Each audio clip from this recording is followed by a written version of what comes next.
এই যদি বন্ধ না হয় অবিলম্বে আমরা সারা ভারতের মতুয়ারা আমরা বৃহত্তমভাবে আন্দোলন করব। বাংলাদেশে আক্রান্ত সংখ্যালঘুরা, ক্ষোভ প্রতিবাদ মতুয়া মহাসংঘের। বৃহস্পতিবার রাতেই গঠন হয়েছে অন্তর্বর্তীকালীন বাংলাদেশের সরকার, তবুও চলছে অশান্তির আবহ। জায়গায় জায়গায় আক্রান্ত হচ্ছে সংখ্যালঘুরা, বিশেষ করে ওপার বাংলায় থাকা মতুয়া ভাই বোনেরা।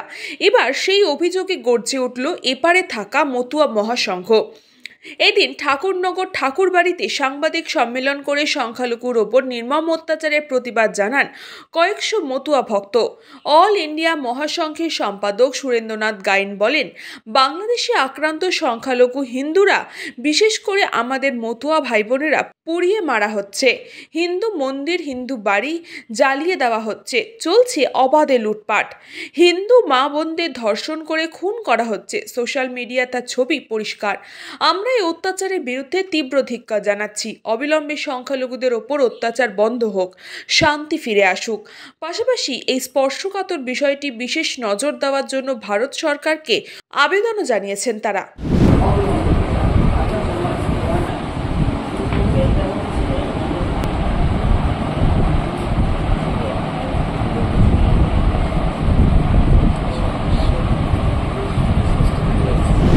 অবিলম্বে যদি এই বাংলাদেশের দুষ্কৃতীদের এই অবিচার যদি বন্ধ না হয়, এই মানুষ খুন এই ভাবে দাঙ্গা করছে, হিন্দুদের করে সকল কিছু কেড়ে নিয়ে যাচ্ছে, এই যদি বন্ধ না হয় অবিলম্বে আমরা সারা ভারতের মতুয়ারা আমরা বৃহত্তমভাবে আন্দোলন করব।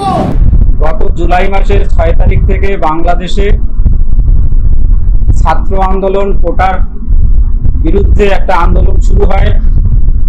সেই আন্দোলন কিছুদিনের মধ্যেই একটা রাজনৈতিক রূপ নেয়।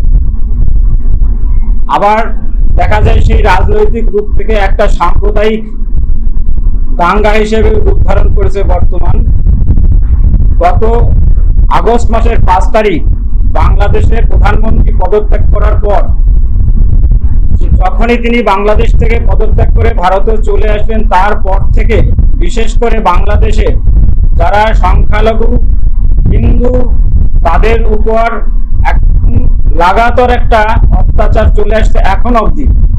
প্রত্যেকটা এলাকায় দেখা যাচ্ছে বাড়ি ঘর দোকানপাট লুট, এবং বিশেষ করে হিন্দু মন্দিরের মূর্তিগুলোকে ভেঙে দেওয়া হচ্ছে, হিন্দু মন্দির জ্বালিয়ে দেওয়া হচ্ছে, বাড়িঘর জ্বালিয়ে দেওয়া হচ্ছে, এমনকি হিন্দু মেয়েদের উপর পাশবিক অত্যাচার করে রেপ করে তাকেও হত্যা করে দেওয়া হচ্ছে। আমরা দেখেছি কয়েকদিনের মধ্যেই ভারতের সীমান্তে বাংলাদেশ থেকে সংখ্যালঘু মানুষ, হাজার হাজার মানুষ জড়ো হয়েছে। তারা ভারতে আসার জন্য নিরাপদ আশ্রয় খুঁজছে, ভারতে এসে তারা প্রাণে বাঁচতে পারে সেরকমই তারা বার্তা দিয়েছে।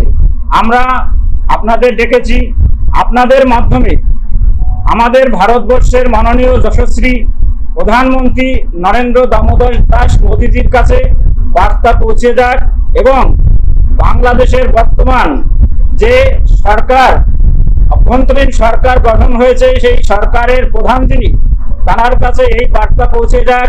আমরা অবিলম্বে হিন্দু নির্যাতন, সংখ্যালঘুর উপর যে নির্যাতন, সংখ্যালঘুদের যে গণহত্যা করা হচ্ছে, সেটা অচিরেই বন্ধ হোক এবং বাংলাদেশের শান্তি ফিরে আসুক, এই বার্তা তাদের কাছে দাও।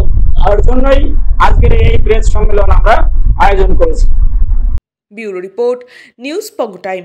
আস্থা পলিক্লিনিক ও ডায়াগনস্টিক সেন্টার, এক ছাদের তলায় বিশিষ্ট চিকিৎসকদের চিকিৎসা পরিষেবা পেতে আজই আসুন আস্থা পলিক্লিনিক ও ডায়াগনস্টিক সেন্টারে। আমাদের ঠিকানা নোনা চন্দনপুকুর, চ্যাটার্জিপাড়া। আমাদের যোগাযোগ নম্বর 7003758330। फास्ट मूविंग वर्ल्ड में वही आगे है जिसके पास है स्पीड, जैसे मेघबाला ब्रॉडबैंड। सही स्पीड सही पहचान। सो अगर कांस्टेंट फास्ट स्पीड चाहिए तो ले आइए Meghbala broadband. New Shatarupa, one stop solution for your smart choice. এখানে সকল প্রকার ব্র্যান্ডেড কোম্পানির TV, fridge, mobile, computer, laptop, sound system এবং মোবাইল ও কম্পিউটার অ্যাক্সেসরিজ সঠিক মূল্যে বিক্রয় করা হয়। প্রতিটি কেনাকাটায় আকর্ষণীয় ছাড় এবং নিশ্চিত উপহার।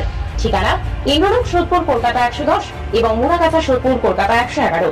Animesh Suzuki, BT road, Agarpara. Motorcycle মানে সুজুকি। মোটরসাইকেল সেল এবং সার্ভিস করানো হয় অত্যাধুনিক যন্ত্রের মাধ্যমে। এখানে অত্যাধুনিক মডেলের বিভিন্ন গাড়ি পাওয়া যায়। পাবেন Suzuki Hayabusa, Suzuki Gixxer, Suzuki Bergman, Suzuki access 125 এবং সাথে সার্ভিস সেন্টারের সমস্ত সুবিধা। আমাদের শাখা আগরপাড়া ব্যারাকপুর ভিআইপিতে। সকলকে সাদর আমন্ত্রণ।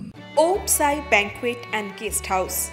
আপনার পরিবারের যে কোনো সামাজিক অনুষ্ঠানের জন্য আসুন ওম সাই ব্যাংকুয়েট অ্যান্ড গেস্ট হাউসে। এই অঞ্চলের সবচেয়ে বড় সেরা ব্যাংকুয়েট। সিজন টাইমের ভিড় এড়াতে এখনই বুকিং করুন। আমাদের ঠিকানা ডাক্তার গোপাল চ্যাটার্জি রোড, সোদপুর, গির্জা। আমাদের যোগাযোগ নম্বর 9051714263।